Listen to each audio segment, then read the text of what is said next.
Welcome to Mock the Week. I'm Dara Breen. Joining me this week are Andy Parsons, Ed Byrne, Alan Cochrane, Chris Addison, Hugh Dennis and Gary Delaney.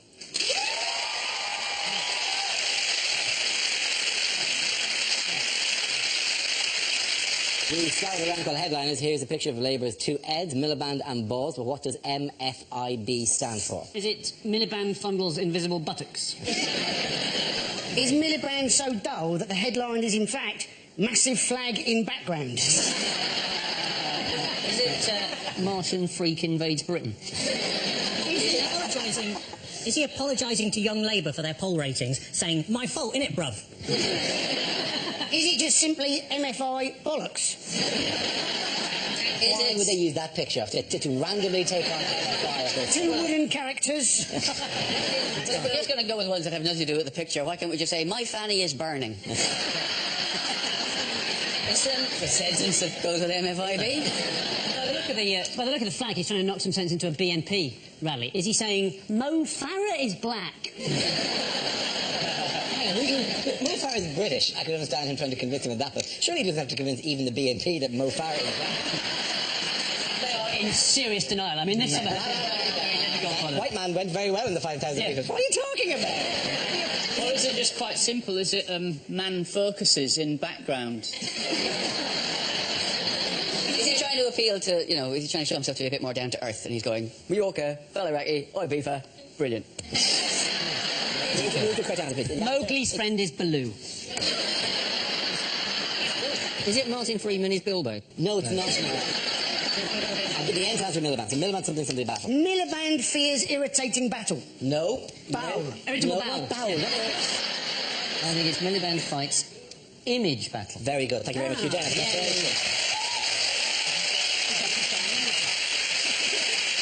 Okay, the answer I was looking for was Miliband fights image battle. This is the news that Ed Miliband has launched a campaign to make himself better known to voters, embracing his geek image and comprehensive school education. It comes in a week when one poll suggests that 63% of the electorate do not see him as a future Prime Minister. The poll actually said, though, it said people didn't regard him as Prime Ministerial as David Cameron. And you think, well, that's probably not much of a surprise, because David Cameron is, in fact, the Prime Minister. Yes.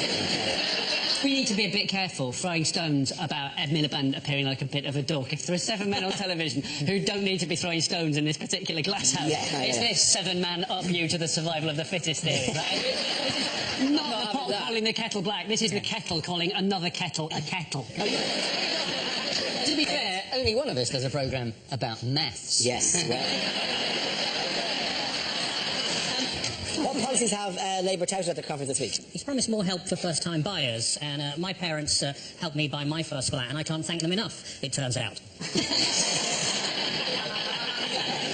He wants to cut stamp duty, doesn't he, to promote growth? Yeah. And you think, well, it might work. I mean, what was Cameron's best idea to promote growth? Everybody should build a conservatory. And you're thinking, that is not going to kick-start the British economy. It might kick-start the Polish economy. He's not going to sell 4G. They're going to sell 4G. I didn't know we had 4G yet. People have talked about this thing, but they might as well go. And we shall sell the nation's reserves of unobtainium. The money we receive from that. Miliband said they're going to break up the banks, which is actually a policy that genuinely could solve the financial crisis, as long as they go back in time and do it before 2008. One banking reform that I would like to see is for the people who work at the Halifax, stop pissing about with that radio station and do some work. If they did break up the banks, that Miliband is the sort of bloke that would just end up with a pen with one of those little chains on it, out of everything in a bank. Here's a picture of Shadow Chancellor Ed Balls, but can anyone give me a phrase to sum this up? Well, I was thinking to see that Wayne Rooney is back to fitness. Is he thinking to himself? Is he just thinking to himself, why, when my name is Balls, do I keep having photographs like these? It is Mr. Ed Balls playing football in a match between MPs and journalists at the conference. Apart from playing football, what has Ed Balls been doing recently? He's a politician. He's been... Other than that... He has been been sickening normal people everywhere by learning to play the piano. Yes, Did you see what that? level? Grade 1. Grade 1, yes. This is, and the grade 1 is recognising that that's not a piano. This is a trick test. That's not a piano. You have passed. I reckon he just heard mention of chopsticks and thought there might be some food available. If he does learn chopsticks, that'll be handy for when he's Chancellor and has to beg money off the Chinese. Do you really believe you go to the Chinese and go, honourable Chinese president? Cling, cling, cling, cling, cling, cling, cling, cling, They will go, you took an interest in our culture. That's as much as I know. Okay. Darren, do you not think you would have lost them with honourable Chinese president?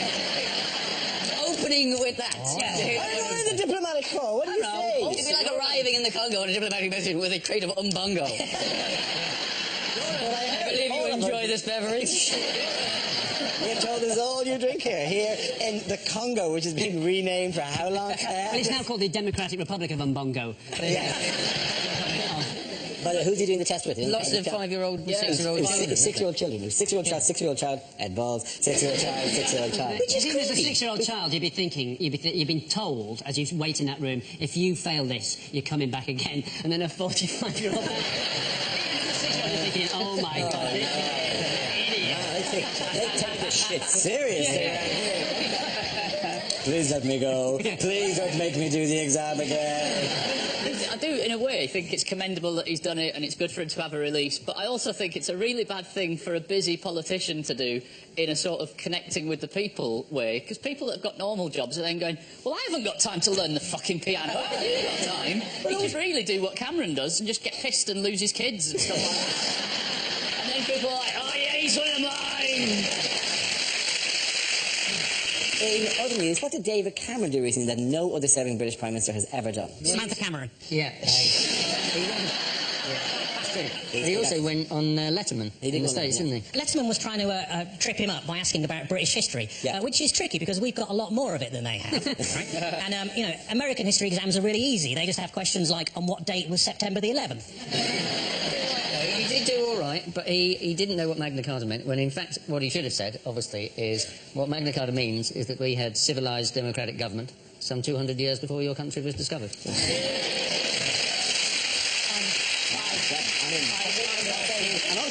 Also, I'd imagine, had he said that, it wouldn't quite have gone as well as an appearance as he would have liked. David Cameron was on a complete charm offensive. Look at you, your small, poxy country. Useless. We're older than you. Older. Feel my history. He could. I think he could also have gone, you say your name is Letterman. In my country, we would call you Postman. He wasn't going on as a Bond villain. I am drawn back a big cheek. Kill him now. They love us as villains. They always have English people as villains. They don't know who he is. This was we could have sent anybody. We should have sent Alan Rickman. Hello. You know what he came out to, John? Yeah, I know what he came out to. He came out to loads of dry ice, and they said it represented a London fog, when we haven't had a London fog for over 100 years. That's the stereotype image that those Americans believe. The fat, dumb redneck.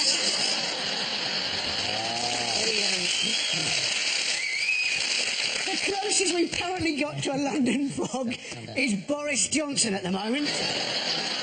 Either that or Amy Childs from The Only Way is Essex. What Boris Johnson did say was that he got it wrong deliberately because he didn't want to seem like he had Latin coming out of every orifice. Now, that sounds creepy, doesn't it? The thing about Boris Johnson, though, isn't it, is everybody thinks he's quintessentially English, but in fact he was born in America, named after a Russian, and looks like a Swedish person who's eaten another Swedish person. Agenda and Paul Gary, Chris Gary. Our next round is called Newsreel. We play in a recent piece of footage featuring people in the news and ask you to suggest what might be being said. This week's clip features the Prince of Wales. Good God, it's Margaret Beckett, isn't it? From the First Labour government. Do you know, I'm beginning to wonder how recent this footage actually is.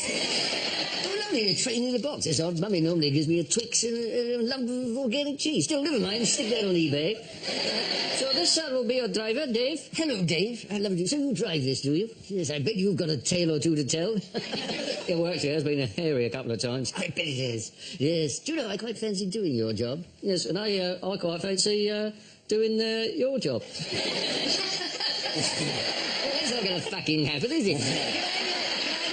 No, I'm afraid it's against regulations. Is it? Is it? Now, Dave, think very carefully. Yes, I think that's the right answer. Nobody wants to be force-fed organic biscuits. Anyway, let's have some fun. This is an impression. This is the British economy. It's going backwards. Don't worry, I understand about trains. Now, tell me, Dave, can this go sideways? Backwards and forwards. Just backwards and forwards. Why don't you just concentrate on driving the train? So just push the lever forward if you could. It's a lever, is it? I thought it was an enormous licorice allsort. What do I do? Just push it forward, do I? Oh, yes, look, we're going. Well, this is a piece of piss day. I'm stealing a living. Yes. Oh, wait a minute. Hang on, my arm's stuck. I think, hang on, Dave, my arm's locked. David, my arm. Dave, I can't stop. My arm's locked. His arm's locked. My arm's locked. I can't. Oh, my God, where's the base? Where's the base? They're out of control. I can't stop it. Got you there, didn't I, Dave? I did. Well, God, you got us. Now we play a round called Wakey Wakey, Rory McIlroy. This game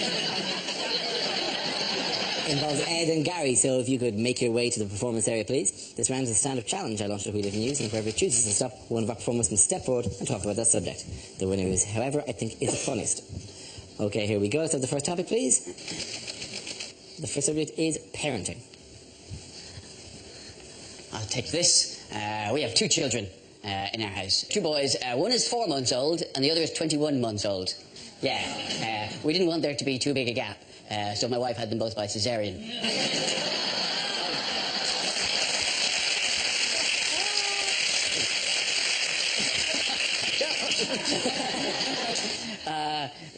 To be honest with you, the 4-month-old, he's already more of a man than I've ever been, because he's already mastered the art of the casual vomit, something I could never do. When I'm sick, it's a biblical event, it's coming out my nose, I'm pulling muscles in my back, but he's so cool with it. He'll puke, and then he'll look at you like you just did it, you know.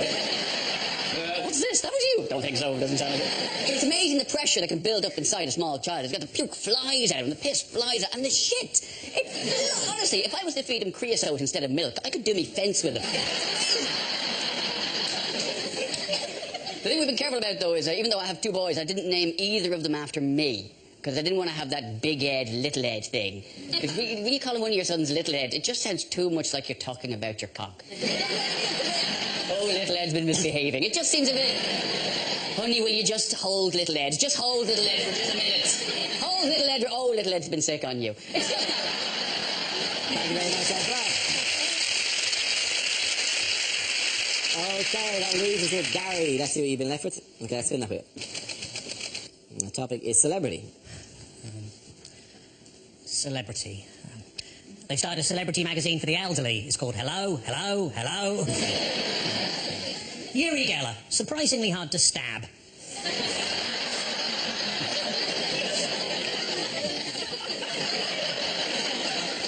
Malcolm X chose that name rather than admit he'd accidentally put a kiss at the end of a text message.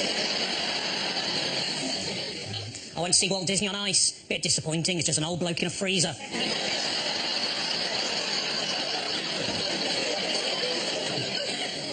The new president of France said this week that English speakers were arrogant in their refusal to learn foreign languages. At least I think that's what he said. But it all just sounded like haw-hee-haw, haw-hee-haw. Remember, that's not racist if it's about the French. I'd have £5 on the Dalai Lama if I was a Tibetan man.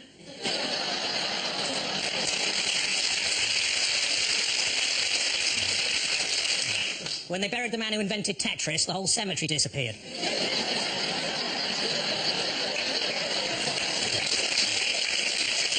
As well as 7 years in prison here, Abu Hamza could be deported to the United States where he could face the electric chair. But on the plus side, if he is electrocuted, at least he can just stick his hook in the air and pretend to be a bumper car. Well done, Gary. Point to both of you. Come on back.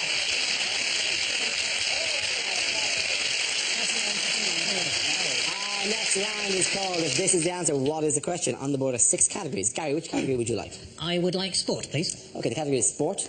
And the answer is 14 and a half. What is the question? Is it how many weeks does it now take Mickey Rourke to get an erection? Is it what glass slipper size? What glass slipper size would have made Prince Charming go, OK, I'll leave it?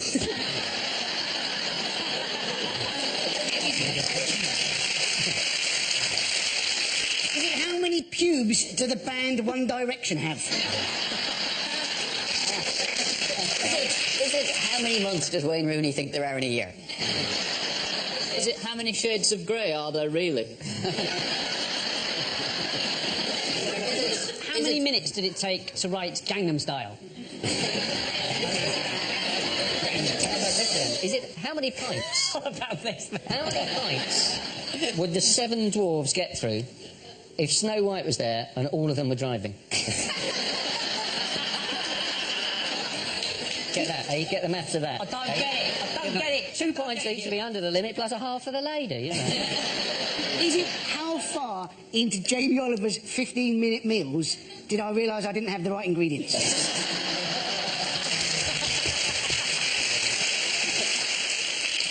How many hairs has Dara got left? No, that's cruel. How many does it need to be cruel like that? Is it, in fact, how many points did the European Ryder Cup team get? Very good.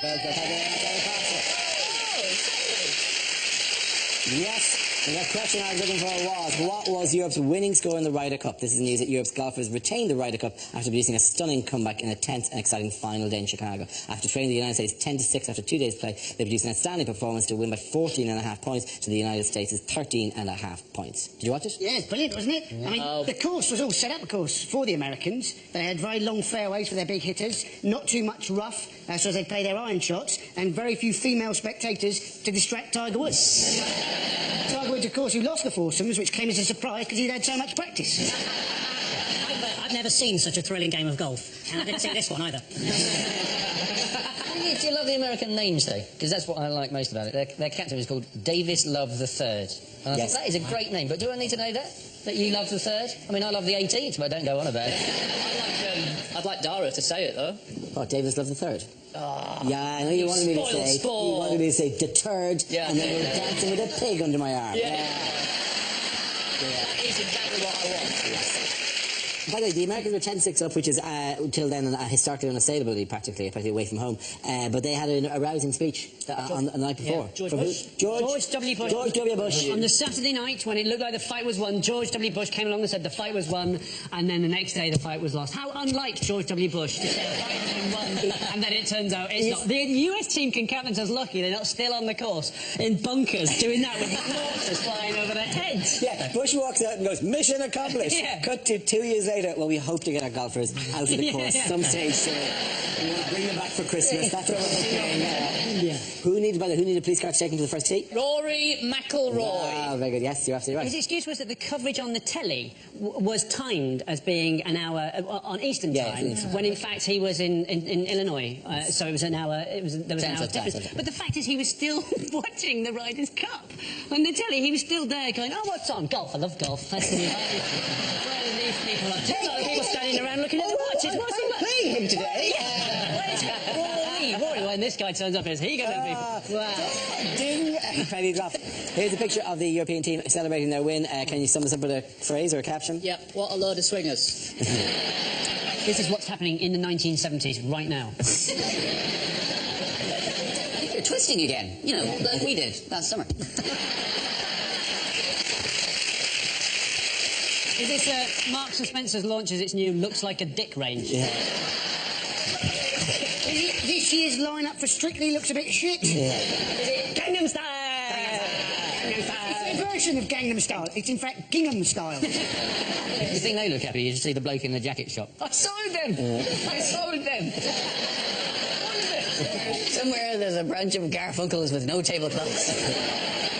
In other news, what are you now able to do in this country at sunrise, midnight and 3 o'clock in the morning? Watch this show on Dave. Yes. can get married 24 hours. Yes, can't you can. And Blackpool Tower say that they're very keen to have marriages at midnight. Of course, the advantage of getting married at midnight in Blackpool is that you can't actually see Blackpool. So, I think it's the logical next step, because there's already civil partnerships, so gay people can get married, and now weddings at 3 a.m, so ugly people can get married.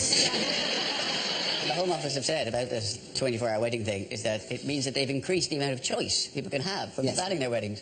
Right now, there's a nation full of engaged men going, oh good, another choice. What I needed was more things to discuss in the planning of this poxy wedding. It's a weird ceremony to be able to do at 3 in the morning. To me, I think, you know, there's a definite market for 24-hour divorces or 3 a.m. christenings. The baby's awake anyway, Dara. Very good. Very good.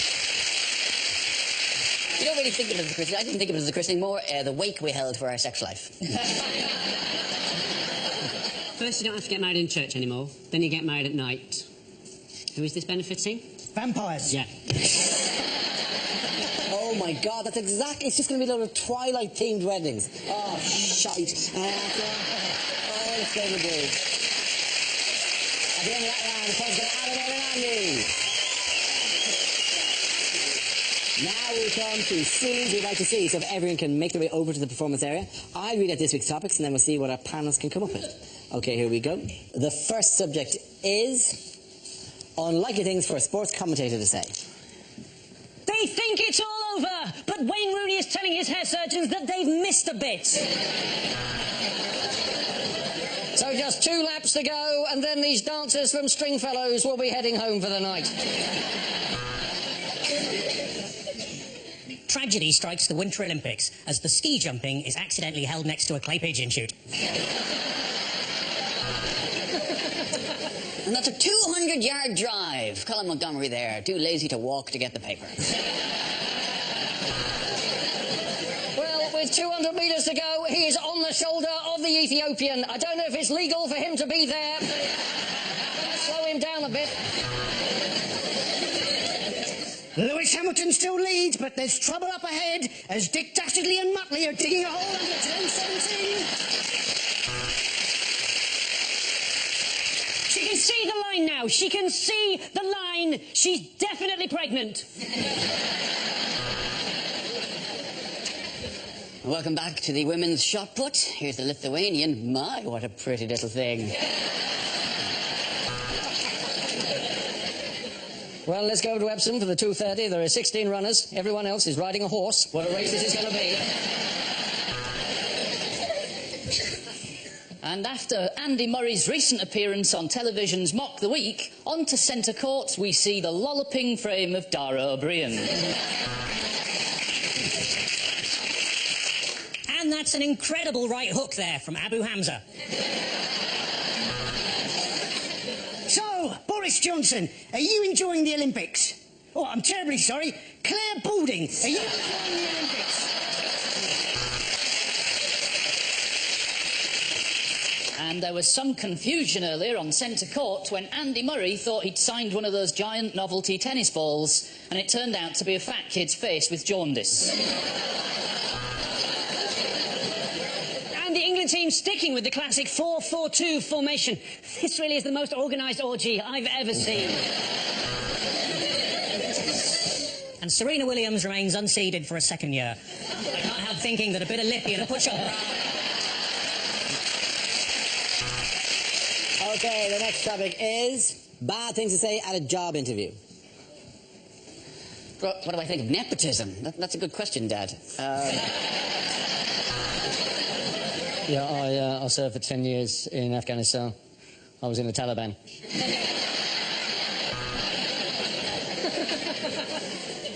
I like to see myself as a people person, although some people have called me a trafficker.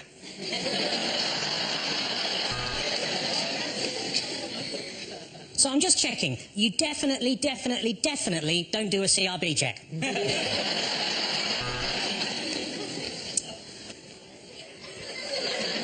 You ask a lot of questions. Sorry, could you repeat the question? My ankle bracelet's beeping really loudly. am a fully qualified geography teacher, and the school's next door, is it?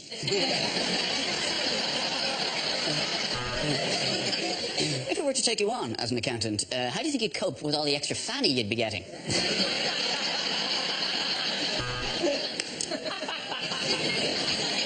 Do I like jogging? Oh, I thought you said, do I like dogging? The answer's still yes.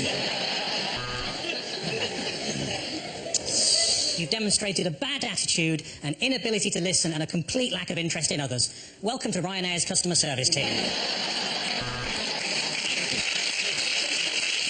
Why do I want to be a vet? Ketamine. Well, they gave me a 2-2 at university, so I just thought I'd wear it to the interview.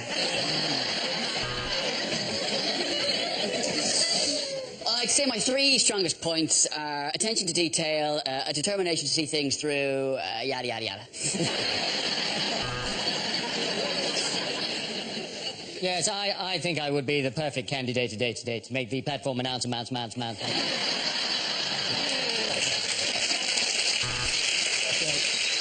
Why do you want to join the army? I just love a man in uniform. What would I do if I won the lottery? Tell you to fuck off. Okay, that's it. End that round. The points go to Chris, Hugh and Gary.